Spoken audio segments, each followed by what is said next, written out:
Welcome back to the YouTube channel mlaweni kamera zakulu tiyang'ane kuti ku Nkhondo ikuyenda bwanji nanga tili patipo. So mosataya nthawi tinene kuti pano kuti chilichonse chikukhala ngati kuti pali de-escalation, pali ngati kudekha kwa zinthu pang'ono. Okay, it's like sizikubwera koma it's like zinthu zikubwererako kunomo, zikubwererako ngati kwakalekale kundithu zikukhala ngati nkhondo iyi ndithu ikhala ngati bata libwereranso. Yeah, hey Dana, good morning. The final details for a possible agreement between the United States and Iran are still being discussed, but regional tension has certainly decreased. There is hope here that ultimately a deal can be reached that would avert a return to war and also address chifukwa anthu aoneka zoti silent interested. Anyway, tiyambe ndi dziko licha la America zinthu zambiri akupanga concede, zinthu zambiri akupanga kuvomereza. Okay, tipangane mwakuti ndi dziko licha la Iran. And Iran, yankhula kona kuti the chances ya nkhondo so inaso ma chances are low kwambiri, it's unlikely. Ati iwo nkhondo zoti chifoti zikuoneka zoti the enemy is weak kuti ndani watu wafoka kwambiri nde sili so busy. Okay, sili senti timoti tibweleso battleground kamenye nkhondo hayi koma sukuti sitilede ya ife tilede ngati takhauriwa pangaso chibwanaso ndaniyo ife satibwezeraso kachikena. Ukuti kuyankhula kwa dziko la Iran. Trump nawonse ndithu akuna kuti yayi akuti iwo ndithu akuyenera kupanga dilo komano yawoicha the navy is gone, the leadership is gone, yakecha kungobwezaso lero limakamaka pampano nkhondo zimenezonso Trump amene. So ku Iran ndithu internet ayibwezeretsa. Iran is very much intent. They want very much to make a deal. So far, they haven't gotten there. We're not satisfied with it, but we will be. We will be either that or we'll have to just finish the job. But their Navy is gone, as I've said 1,000 times. Their Navy is gone. Their Air Force is gone. Everything's gone, and they're negotiating on fumes. But we'll see what happens. Maybe we have to go back and finish it. Maybe we don't. Right now, you can speak to Steve Witkoff and Jared. They're doing a good job. But right now, I think it looks like they want to just make a deal. I don't think they have a choice. They're just going back to the internet because they're getting clobbered. Their economy is in free fall. They have 250% inflation. Their money has no value. Their whole economic system is broken down. They thought they were going to outweight me. We'll outweight him. He's got the midterms. I don't care about the midterms. Look what happened last night. That was the prelude to the midterms. People understand it. They know that, very simple, Iran cannot have a nuclear weapon. I'm doing that for the world. I'm not doing it just for us.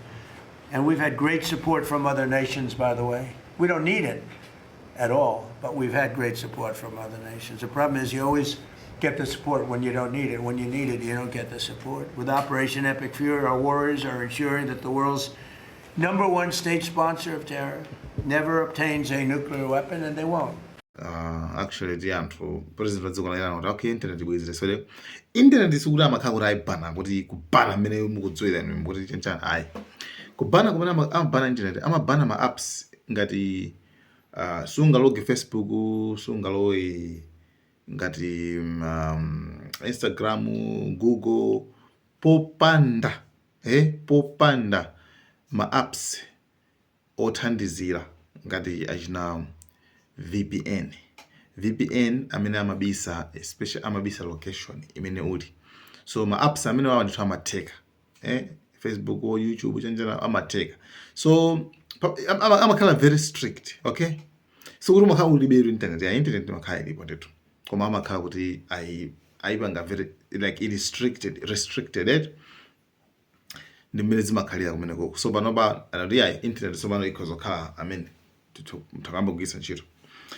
Yeah, so komabe pali anthu awiri ndithu. Okay, tilimwene kuti pali ku America, even former ambassador wa ku UN wa America, former ambassador wa ku UN ndipo wayankhula zonse kuti izi sizondisangalatsa. Well, I hope the negotiations break down because every day that goes by is a gift to Iran.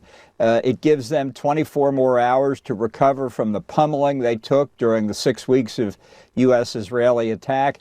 It gives them time to try and reconstitute their government, which increasingly looks dysfunctional in decision-making capability. And it postpones the day of reckoning, ultimately, when the threat that they pose to control over the Strait of Hormuz is resolved in a way that they never come back and do it again. I think the ceasefire was a mistake. I think these negotiations are a mistake. I think we're on the verge of something that ultimately history will decide was a catastrophic loss for the United States. We have done significant damage to the Islamic Republic of Iran. And right now, we're letting them undo the damage. And that is a real tragedy, not just for us, but for the people in the region, too. Pamene deal ufuna uzitheka, amene akuti sizimusangalatsa. Ati sizimusangalatsa. Anthu ambiri, senator wina akuti sizondisangalatsa. I am concerned and frustrated over, again, another potential deal, a negotiation where we're going to unfreeze Iranian assets and give them billions of dollars to be able to control proxies again and to rebuild their ballistic missile program, never mind their drone program, which is incredibly deadly, and they've been increasing their drone capability. So this is deeply concerning. And look, I'm glad that Iran, their capability militarily has been degraded. But if what we get from this initial deal is just going back to where we were before, where Iran did not control the Strait of Hormuz, then what has been accomplished? Iran ifuna yakupanga deal ndiye America ifuna Trump aupe. Ena mpaka na Israel.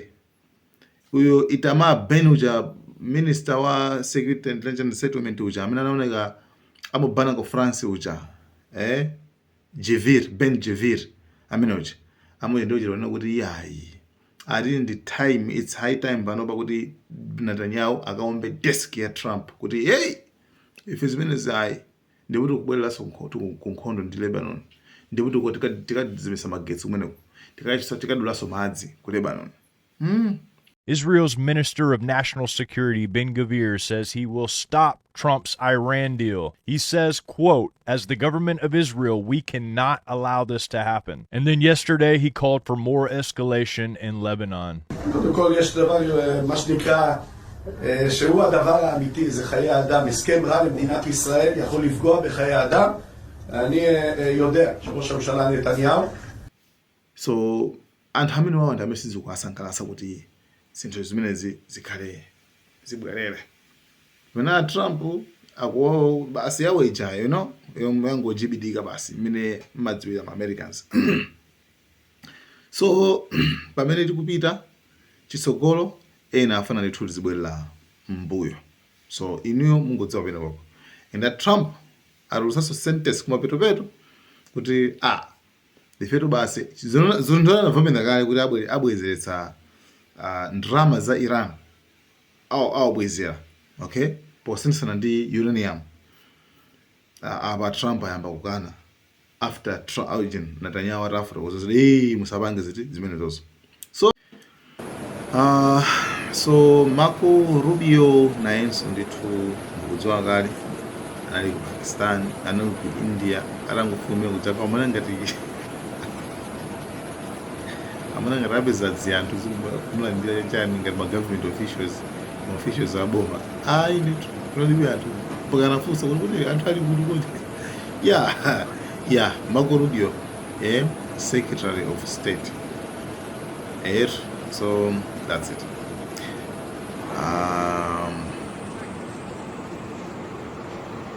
So guys, thank you so much.